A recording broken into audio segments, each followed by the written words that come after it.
What is the science behind burnout? A fascinating question. Burnout is an extremely complicated phenomenon that has both physiological and psychological factors.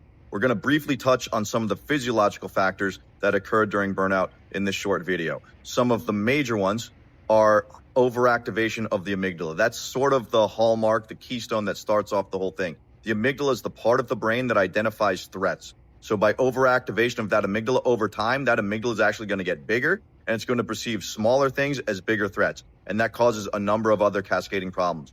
In addition, the chronic cortisol exposure actually causes thinning of the cortex in the brain, especially in the prefrontal cortex. It also alters a number of different neural networks throughout the brain.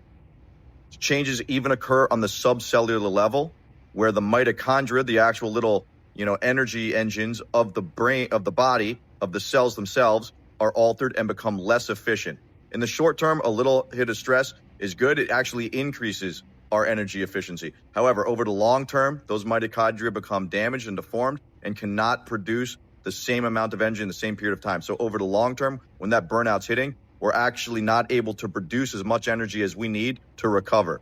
So those are some of the major factors physiologically that are occurring during burnout. It's an extremely fascinating topic, and it's something that we have to be aware of. So how do we change it? Just very briefly, you have to get out and move. Exercise is the number one thing to tell the body, signal to the body that threat is past, and now we can reset and relax. So if you're having burnout, you must exercise.